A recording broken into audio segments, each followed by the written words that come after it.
Imaginamos la vida de un navegante, nacido en la ciudad de Berja, Almería, en pleno siglo XVI, cuyo destino no quedó anclado en el Mediterráneo, sino que lo llevó hasta las costas heladas de Alaska. Podría parecer una fantasía, un sueño imposible, y sin embargo sucedió.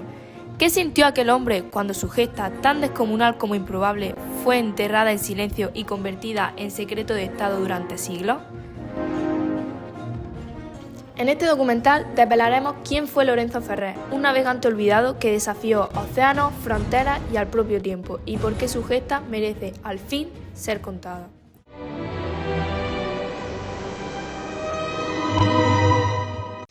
En una época en la que el mundo parecía expandirse al ritmo de la imaginación de quienes se atrevían a explorarlo, nació Lorenzo Ferrer Maldonado. Fue un 10 de agosto de 1557 en el seno de una familia burguesa dedicada al comercio. Su padre, don Juan Ferrer, era un próspero mercader de Berja que había logrado consolidar una posición acomodada gracias a sus negocios. Su madre, doña Inés de Maldonado, provenía de una familia asentada en Guadix, aportando al linaje una profunda tradición cultural y un entorno fértil para la educación de su hijo. Sus primeros años transcurrieron en Berja, un lugar donde el comercio, las lenguas y las religiones se entrelazaban sin descanso. Allí descubrió el Mediterráneo y la incesante corriente de las rutas marítimas que, sin sospecharlo entonces, acabarían marcando el rumbo de su vida. Pero aquella calma que lo había acompañado en su infancia no duraría para siempre. Algo estaba a punto de cambiar. En la Navidad de 1568 estalló la rebelión morisca en la Alpujarra almeriense. Los moriscos se alzaron y encarcelaron a su padre para extorsionarlo. Unas semanas después lo ejecutarían. Aquella tragedia obligó a Lorenzo, huérfano de padre y sin recursos, a huir junto a su madre y hermano a Guadix. Allí recibió la formación inicial que lo marcaría para siempre bajo la guía de su tío, el licenciado Diego de Burgos, sacerdote de la iglesia de San Miguel. Fue en esa aula improvisada donde nació el soñador y el navegante que hoy conocemos como don Lorenzo Ferrer.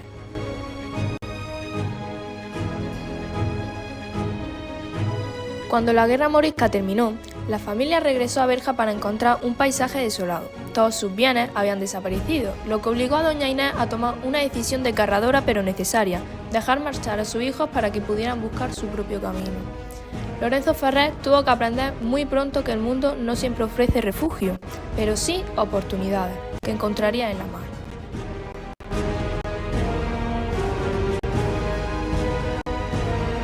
Los hombres hablaban de viajes, de flotas que cruzaban mares desconocidos, de armadas que defendían rutas y territorios lejanos, y Lorenzo escuchaba, quizá sin saber que esa semilla pronto germinaría. Él mismo lo contaría años después. Desde la edad de 15 años comencé a navegar y tengo andado mucha parte del mar, de Levante, Poniente, India y otras navegaciones más difíciles. Y así fue. En el último trimestre de 1573, siendo apenas un adolescente, Lorenzo Ferrer marchó a la India. No era solo un viaje, era una apuesta para sobrevivir y empezar de nuevo tras la ruina familiar provocada por las guerras de la Alpujarra. En la cubierta de aquellos barcos descubrió una nueva forma de entender el mundo. Aprendió astronomía, cartografía y el arte de orientarse bajo un cielo cambiante. Pero sobre todo, aprendió disciplina, la disciplina de las armas reales, donde cada hombre tenía un lugar y la vida dependía de la precisión de todos. Navegó durante años por rutas difíciles, enfrentándose a tormentas, largas distancias y los peligros constantes del mar. Cada travesía era una lección, cada amanecer en mitad del océano una prueba de que estaba construyendo su destino con sus propias manos. Su esfuerzo lo llevó a examinarse como piloto y finalmente a convertirse en capitán de una nave. Ya no era aquel joven marcado por la tragedia, sino un hombre formado en la práctica más dura, la del mar abierto. En 1581 regresó a la península con el título de Micer Lorenzo Ferrer, consolidándose como capitán y asumiendo responsabilidades familiares y económicas. Por esta época, su familia seguía reclamando a la corona una compensación de 14.000 ducados por las pérdidas sufridas. Finalmente, la corona acordó pagarle 7.000 ducados, una cifra considerable, pero inferior a lo solicitado. En 1587, Lorenzo contrajo matrimonio con Luciana Montiel de Amurrio, con quienes formó una familia y compartió una vida marcada por los constantes viajes, las dificultades económicas y una relación inseparable con el mar.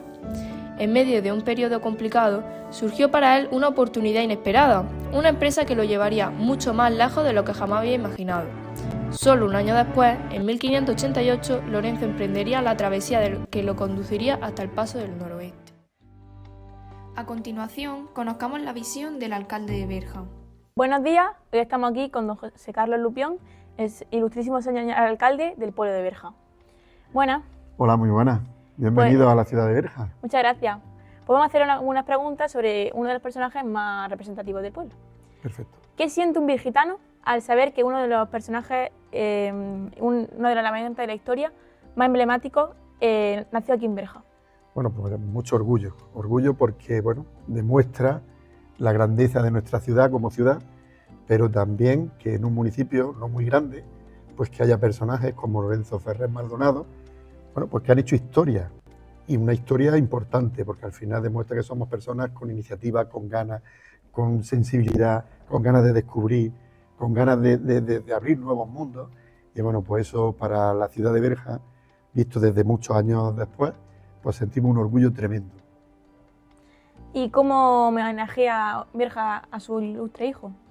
Bueno, pues una de las formas de dar y devolver un poco de ese prestigio que da a nuestra ciudad personajes tan ilustres como Lorenzo Ferrer es difundir su legado, es poner en valor que una persona tan relevante, con descubrimientos tan importantes, bueno, pues que es virgitano. Entonces nuestro principal objetivo es difundirlo y sobre todo a la gente joven. Por eso me alegra muchísimo de que tengáis esta iniciativa y estas ganas de aprender de quiénes somos y cómo somos, y ese es nuestro principal objetivo. Y a través de asociaciones del Centro Virgitano de Estudios Históricos, en los coles, la Asociación 1569, también hemos celebrado el año Ferrer, hemos puesto en la fachada lateral del ayuntamiento una placa conmemorativa, que es una delicia, que os invito a que la veáis y que la lectura que pone, que lo interioricéis y os dais cuenta de lo que es. Y para Berja significa eso, una persona muy relevante, que pone muy en valor lo que somos, lo que hemos sido, y queremos que eso se difunda y que la juventud, la gente joven, tenga conocimiento de un personaje tan ilustre. Y fíjate si tiene trascendencia que el Senado de España ya ha aprobado una moción pues para darle a Lorenzo Ferrer el sitio en la historia que merece. Muchas gracias. El placer es mío, muchísimas gracias por hacerlo así, lo que hacéis, y un auténtico placer recibirlo en la ciudad de Berja. Gracias. A vosotros.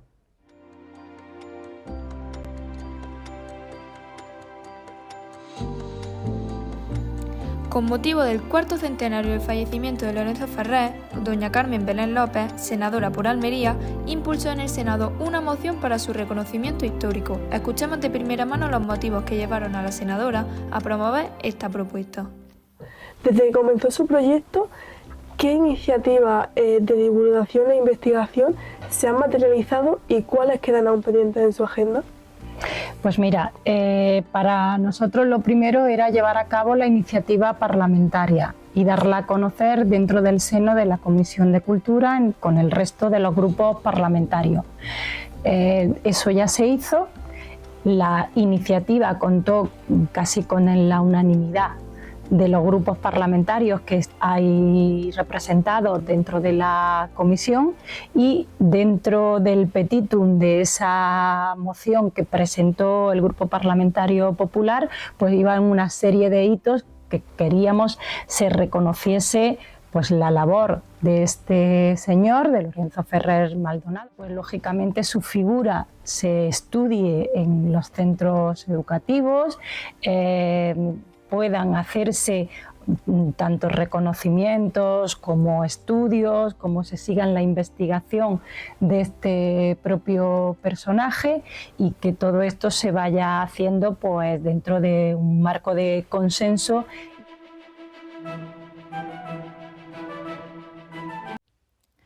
En 1588, según testimonio del propio Lorenzo Ferrer, presentado al rey en 1609, habría circunnavegado el paso del noroeste y descubierto el mítico Estrecho de Anián, identificado hoy como el Estrecho de Bering. Pero, ¿qué se sabía del Estrecho de Anián? El nombre de Anián hundía sus raíces en las crónicas medievales. En los relatos de Marco Polo ya aparecía una región situada al norte de Catay, llamada Anium, un territorio remoto que con el paso de los siglos los cartógrafos europeos transformarían en Anián. los geógrafos de la época trabajaban guiados por un razonamiento simple pero poderoso. Si en el extremo sur del continente existía el estrecho de Magallanes, debía haber, por simetría natural, otro corredor equivalente en el norte. Así, mucho antes de que Ferrer Maldonado afirmara haberlo visto con sus propios ojos, el estrecho de Anián ya vivía en la imaginación europea. A finales del siglo XVI, tanto España como Inglaterra vivían una carrera silenciosa, casi desesperada, por hallar un paso que acortara de forma radical la ruta hacia Asia. Ahora bien, ¿qué conocimiento tenían los navegantes españoles de finales del siglo XVI? A continuación, el pensador filosófico don Carlos Madrid nos lo aclarará. A la pregunta de qué conocimientos tenían los navegantes españoles del siglo XVI, hay que responder que estos conocimientos tenían que ver con una ciencia que, aunque desapareció después de la revolución científica del siglo XVII, fue muy importante a lo largo del siglo XVI. Me refiero a la cosmografía. Esta ciencia, como se decía en la Casa de la Contratación de Sevilla, juntaba la práctica con la teórica. Juntaba, por un lado, la geometría, la geografía y la astronomía con el arte de navegar. Esto se ve muy bien en el título de la obra póstuma de Lorenzo Ferrer, que resume todos estos campos que tocaba la ciencia cosmográfica. Ese título de la obra póstuma de Lorenzo Ferrer Maldonado era Imagen del mundo sobre la esfera, cosmografía y geografía teórica de planetas y arte de navegar. La cosmografía se enseñaba en cátedras, como las de la Casa de la Contratación de Sevilla, por la que habían de pasar los pilotos que querían hacer la carrera de las Indias. Pero también se enseñaba en libros, como los famosos regimientos de navegación. Libros, algunos de los cuales, como los de Pedro de Medina o Martín Cortés, que fueron auténticos bestsellers en la Europa de la época. ¿Por qué era importante la cosmografía y qué conocimientos tenía? Pues en primer lugar avanzaba algo que luego seguiría en la revolución científica, y es la matematización del mundo. El mundo se empieza a concebir bajo el prisma de una cuadrícula matemática. Esa cuadrícula matemática era una cuadrícula de meridianos y paralelos. En esa cuadrícula es donde se va a dibujar precisamente el mapa mundi, que es uno de los grandes conocimientos de los cosmógrafos y de los navegantes españoles, que ya tenían una visión bastante acertada de lo que era el mundo, la Tierra en su totalidad. Y sobre todo no solo de la imagen de saber qué tierras, qué lugares había en cada punto del mundo, sino sobre todo la idea de que el mundo era una esfera, era la teoría de la esfera que venía rodando desde los antiguos griegos y que queda demostrada ya no de una manera teórica, sino de una manera empírica, físicamente, con la circunnavegación de Magallanes y del Cano. El mundo no era plano, o el mundo no eran dos esferas, una esfera de tierra montada sobre una esfera de agua, como se creía en la Edad Media, sino que el mundo era una única esfera en la cual había tierras y océanos, ¿no?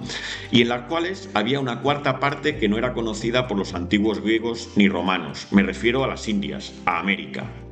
Todos estos conocimientos que acabo de mencionar, conocimientos relacionados con contenidos positivos como la forma del mundo, pero también con la idea de cómo es el mundo ya en su totalidad, el mapa mundi, y con la idea de que todos los océanos están conectados unos con otros y que hay un nuevo continente, pero también desde el punto de vista formal o metodológico, con que ese mundo se puede matematizar, como hacía la cosmografía, indicándonos cuál era la latitud y la longitud de cada lugar en el mundo, quedan canonizados en los mapas que van a ir produciendo los cosmógrafos y cuyo principal ejemplo es, por ejemplo, el Padrón Real custodiado en la Casa de la Contratación de Sevilla, que incluso reunió los conocimientos que llegaron después del viaje del Cano, ¿no? De esa primera globalización. Su viaje, según la relación del descubrimiento que presentó en 1609, comenzó en febrero de 1588, cuando partió de Lisboa a bordo de las naos La Esperanza y Santa Ana. Durante febrero y marzo avanzó por las gélidas aguas del Ártico, enfrentándose a mares semicongelados, corrientes intensas y condiciones extremas que hoy resultan difíciles de imaginar. Y entonces, a principios de abril, afirmó haber hallado el estrecho de Anián, es decir, su travesía hasta el estrecho desde febrero hasta comienzos de abril habría durado aproximadamente 2 meses de navegación polar, un logro insólito para la época y la tecnología disponible. Entre abril y junio de 1588, la expedición exploró la zona entre las penínsulas de Chukotka y Seward, observando montañas, costas, fauna y corrientes marinas con tal precisión que sus descripciones coinciden hoy milimétricamente con la realidad geográfica del estrecho de Bering. A continuación, entrevistamos a don Valeriano Sánchez, principal experto en Lorenzo Ferrer. Buenos días, don Valeriano. Hoy voy a realizarle algunas preguntas sobre el navegante Lorenzo Ferrer. Buenos días. La primera, ¿cómo comenzó a interesarse por Lorenzo Ferrer? Bueno, pues yo estaba investigando en el archivo y me crucé, por casualidad en este caso, con unos documentos de un marino que era de aquí de Berca, que decía que había estado en lugares muy lejanos y que, digamos de una manera un poco amarga, hablaba de que el rey no le estaba premiando como debiera por las hazañas que había hecho, ¿no? Sin embargo, otros de su misma época, habiendo realizado quizás acciones menores para el rey, sí que eran reconocidos. Entonces me interesé por quién era este señor, empecé a investigar y poco a poco fui descubriendo un mundo de marinos, de tierras lejanas, de descubrimientos, de secretos de Estado, de la razón de Estado del rey. Y finalmente, en el año 2013, publiqué un artículo sobre él. Sin embargo, el interés fue creciendo, no se paró ahí. Fue a raíz de hablar con otro amigo mío, Alfonso Viciana, cuando se despertó en mí una segunda curiosidad, saber si era verdad o mentira lo que decía, ¿no? Y esto, bueno, pues nos llevó a mucho más, a profundizar muchísimo más en la investigación. Perfecto, muchas gracias.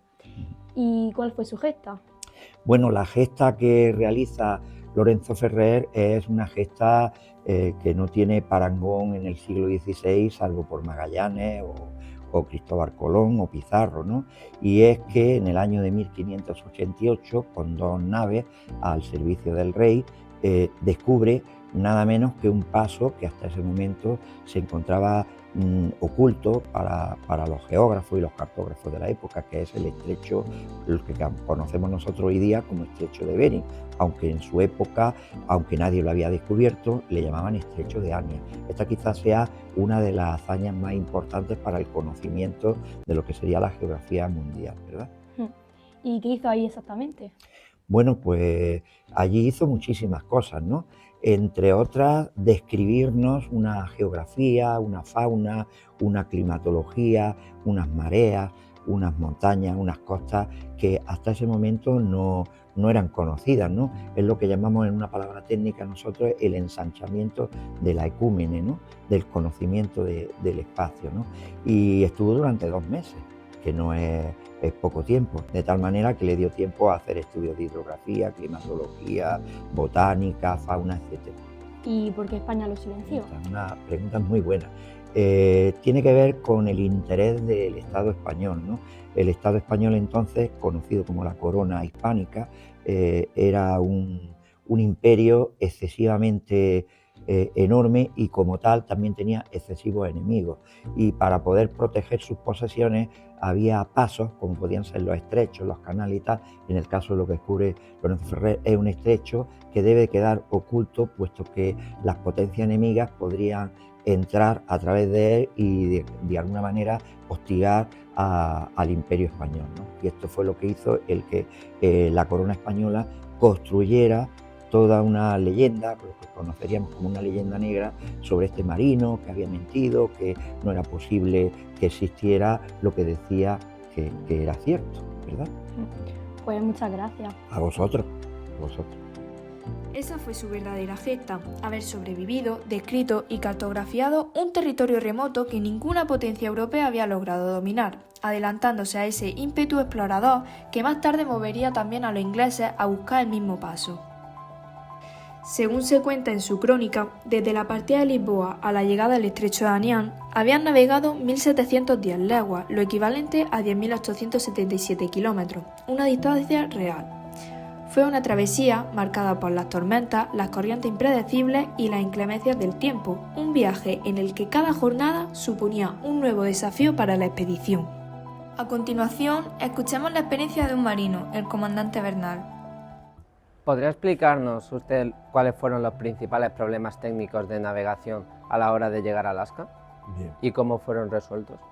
Pues mira, si estamos hablando de navegación de Ferrer Maldonado, indudablemente el principal problema son los hielos, ¿no? La navegación sobre hielos. Eso es indescriptible y habría que saber cómo lo consiguió. Me parece ser que así lo consiguió. El siguiente problema es la cartografía, que no había cartografía de esa zona y entonces pues, se orientaban pues, como buenamente podían, ¿no? Otro problema era el propio barco. El barco, como antes he dicho, pues, no estaba preparado para navegar por esas aguas, por lo tanto poder sobrevivir con ese barco hasta allí. Para mí esos son los tres primeros. Y luego el último y muy importante es la longitud. La coordenada de la longitud no la conocían. Para mí son los más importantes. Muchas gracias. Y en cuanto a la importancia de esta hazaña en el mundo marítimo en esa época, ¿podría explicarnos usted cómo de importante fue? Bueno, muchas naciones navegantes, sobre todo, estaban obsesionadas con el paso del noroeste.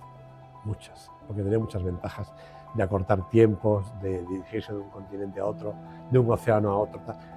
Lo que pasa tanto del Atlántico al Pacífico como del Pacífico al Atlántico. Lo que pasa es que aparentemente ninguno lo consiguió. Hasta Roald Amundsen, en el siglo XX, año 1903 a 1906, en una campaña, ese sí que lo consiguió. ¿Pero por qué digo aparentemente? Porque si por fin se confirma que Ferrer Maldonado lo hizo, pues muchísimo tiempo antes que Roald Amundsen, en 1588 ni más ni menos. Pero esa es la importancia que tiene, es que además nadie lo pudo conseguir. ¿Y cómo influye la resiliencia en un viaje de tan larga distancia y tan alto riesgo como es este que se hizo? Buena palabra, resiliencia. Está muy de moda ahora. Es la capacidad de adaptación que tiene un personaje, cualquier persona, a la adversidad, a todo aquello que le perturbe, que sea capaz de superarlo. Esa capacidad de adaptación le hace después fortalecerse a sí mismo. Eso es la resiliencia. Y respecto a la pregunta que me estás haciendo, pues indudablemente la resiliencia en aquellos navegantes tiene que ser enorme. Imagínate, como ya os he contado, en esos barcos tan pequeños, expuestos a temporales, enfermedades, ataques, tal. O sea, mayor resiliencia no podía caber que tuvieran, ¿sabes? Se influía muchísimo, muchísimo. Y una última pregunta. Si usted pudiera hablar con Ferrer, ¿qué pregunta le haría? Qué honor, si pudiera verle. Pues mira, lo primero que le pregunté es, explícame con detalle cómo has hecho esta hazaña. Sobre todo, cómo has podido navegar por estas aguas árticas, con todo lujo de detalles, porque la verdad es que es impresionante. Y por último le comentaría que cómo se siente después de tanta, porque si estamos en la época de ahora, cómo se siente ante tanta afrenta, tanto insulto, tanta diatriba, tanto esconder su documentación, tanta postración de esa persona que hasta que van a tener que pasar muchísimos años para que empiece a reconocerse. Y veremos a ver dónde llegamos. Eso es lo que le diría cómo se siente. Bueno, pues nada, muchísimas gracias. De nada, muchas gracias. Ahora bien, ¿cómo pudo conseguirlo? Los galeones empleados para la travesía no estaban, en principio, preparados para navegar en agua ártica. Por este motivo, se cree que debieron ser reforzados y modificados mediante la adición de caxones de agua, compartimentos estancos para evitar que el barco se hundiera por una vía de agua, además de que Ferrer propuso forrar y reforzar la quilla con plomo para que sirviera para proteger el barco de los impactos con el hielo. Además, el viaje de Ferrer coincidió, según los estudios de Richard Menge, Overland y Mathis, con un fenómeno climatológico que provocó una reducción excepcional de la banquisa ártica, alcanzando mínimos históricos en su extensión. Esta circunstancia habría posibilitado la navegación por aquella agua. En cuanto a la orientación, Ferrer fue un auténtico pionero en el uso y difusión de instrumentos de navegación. Entre ellos destacó un astrolabio diseñado por él mismo, de unas 8 libras de peso, capaz de compensar los balanceos del barco. Una aguja fija imantada que indicaba la posición de la quilla respecto al norte, y el cuadrante, esencial para medir ángulos. El uso correcto de este último quedó recogido en su obra Imagen del mundo sobre una esfera, así como la relación, confirmando su avanzado conocimiento náutico. Pero, ¿cómo se puede demostrar que llegó?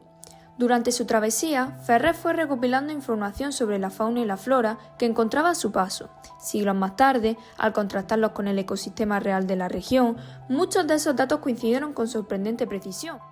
A continuación, entrevistamos a don Alfonso Viciana, experto en Ferrer. Buenos días, don Alfonso. Buenos días. ¿Cómo pudo llegar Lorenzo Ferrer a Alaska?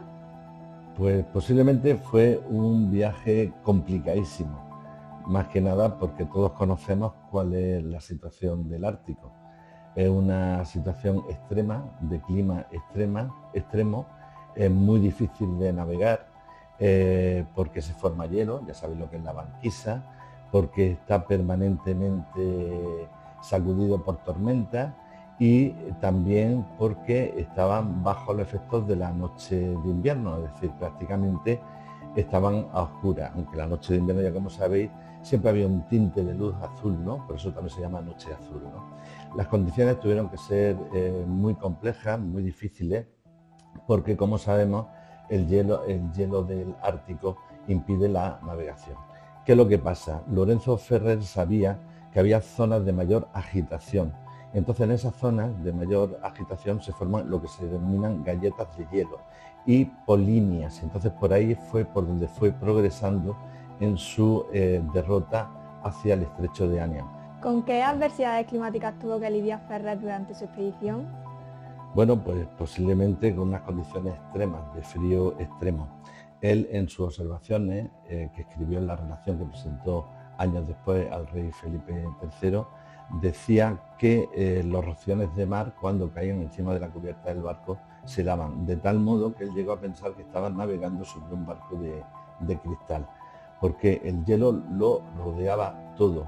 La banquisa en algunas zonas era excesivamente ancha, con lo cual ellos llevaban en las proas del barco unas placas de plomo para poder ir cortando esa banquisa. Es una novedad absolutamente en el siglo XVI, no se había dado todavía y precisamente Lorenzo Ferrer lo aplica en ese viaje y además después lo recoge en un libro, ¿no? Lo de atravesar zonas con hielo, precisamente con quillas endurecidas con placas de plomo. Las condiciones en el Ártico son tremendamente duras, todos lo sabemos, hemos leído a otros autores que han intentado ese paso, especialmente Amundsen en 1906, y sabemos la dureza, la crudeza de ese clima, un clima extremo. Don Alfonso, sobre su investigación, ¿qué es lo que más le ha impactado? Bueno, la verdad es que a mí me ha impactado todo lo relacionado con Lorenzo Ferrer, porque es un personaje realmente muy curioso y lo más alucinante de ello es que es de la tierra de Almería y concretamente de Bergen. Vamos a ver, a mí lo que más me ha llamado la atención de su viaje son sus descripciones, tanto físicas, de la geografía que encuentra en el lugar, como sobre la vegetación que él encuentra, sobre la fauna que él encuentra, tanto marina como terrestre. Hay cosas que de verdad te dan escalofrío. Hay un mogote encima de una montaña en la parte de Asia, en el cabo de Fnef, que Lorenzo Ferrer dibuja y pone una mueca grande en forma de media luna detrás de ese mogote, una piedra exenta que se ha formado de manera natural. Bueno, en el caso nosotros no tenemos acceso a Bering, obviamente, ojalá pudiéramos haber ido, ¿no? Pero no hemos tenido acceso. ¿Qué es lo que pasa? Que sí es verdad que hemos rastreado Internet por todos los sitios, el Internet más profundo, para sacar todas las imágenes posibles de aquella zona. Y mira por dónde salió una fotografía de ese mogote, porque es culminante en un cerro, y aparece con la misma mueca que dibujó en 1588 Ferrer. Claro, cuando tú ves eso y estás en una investigación de muchos años, Valeriano y yo la verdad es que me dio un escalofrío, porque desde ese momento supe a ciencia cierta que este hombre estuvo allí, no mintió. Lorenzo Ferrer llegó en 1588 al estrecho de Anian, estrecho de Bering. Hay otras cosas que también sorprenden. Él hace muchas descripciones de las montañas, de los llanos. Él habla de Romero. Romero en Alaska. Claro, los ilustrados del siglo XVIII que lo investigan se partían de risa, casi se tomaban a mofa. Y y decían, este no es apócrifo, que además es tonto. No, no. Hay romero. Se llama romero de campiña y se da precisamente en Alaska. Hay un nombre técnico que ahora mismo no me acuerdo, pero lleva exactamente el mismo tipo de vegetación. Él hablaba de árboles, hablaba de frutas, hablaba de perdices y de conejos. ¿Cómo va a haber perdices y conejos en Alaska? Hay que tener en cuenta que nosotros estamos en una zona de ecotono, de paso de un bioma a otro. Estamos entre la taiga y la tundra. Esas franjas de transición se llaman ecotonos. Y en esos ecotonos se dan, según el Departamento de Agricultura de Estados Unidos, toda la vegetación que precisamente en el siglo XVI describe Ferrer. Y otra cosa muy llamativa, por ejemplo, el king crab, el gran cangrejo de Alaska, es un endemismo de allí, solamente se da allí. Lo describe Ferrer. ¿Cómo es posible que alguien que no ha estado nunca allí describa algo que no existe? Es imposible. Entonces, toda esa secuencia de cosas, que empezamos con 1, 2 y hemos terminado con 40, 50 coincidencias, es lo que nos ha hecho llegar a no dudar del viaje de Ferrer. Y entonces estamos en una investigación de primer nivel, muy contentos los dos porque sabemos que estamos diciendo la verdad. Muchas gracias. Gracias a vosotros. Fue testigo de un fenómeno que habría desconcertado a cualquier navegante sin experiencia en aquellas latitudes, el inquieto movimiento del hielo marino. Describió enormes bloques flotantes que avanzaban lentamente, cerrando rutas y abriéndolas de nuevo en cuestión de horas. También fue consciente de las corrientes que impulsaban los navíos hacia el norte y al mismo tiempo hacían extremadamente difícil el regreso. Esa descripción coincide con la circulación real del agua en la región, donde las corrientes del Pacífico entran hacia el Ártico a través del estrecho. En cuanto a la descripción de la fauna y la flora, la naturaleza no miente, las coincidencias son milimétricas, convirtiéndose así en testigos silenciosos de su llegada. Veamos pues algunas de las especies que mencionan su relación. Cangrejos gigantes, peces propios del Ártico y la sorprendente descripción de las migraciones de ballenas grises y jorobadas aparecen con una precisión asombrosa, junto a la mención del narval, mucho antes de que la ciencia moderna las documentara. En cuanto a la flora, Ferrer dejó constancia de una navegación sorprendente: manzanos silvestres, pequeñas uvas semejantes a las mediterráneas, arándanos y moras. Pero el hallazgo más revelador fue un arbusto que identificó como romero, que en realidad era romero de pantano, Andrómeda polifolia, una especie propia de la tundra subártica, imposible de confundir para la botánica moderna. En cuanto al paisaje, Ferrer describió detalladamente un lugar remoto, desconocido para la Europa de su tiempo. Una bahía con forma de espiral, una lengua de arena que mira al norte, un río profundo que permite la entrada de un navío. Hoy sabemos que esa descripción coincide exactamente con Port Clarence en la costa de Alaska y con el río Cuthitrine, que desemboca en esa misma ensenada. No era un dibujo imaginario, era un retrato fiel del estrecho de Bering. Ningún gran poeta habría sido capaz de imaginar lo que Ferrer descubrió en aquellos lares árticos, es decir, contó lo que vio.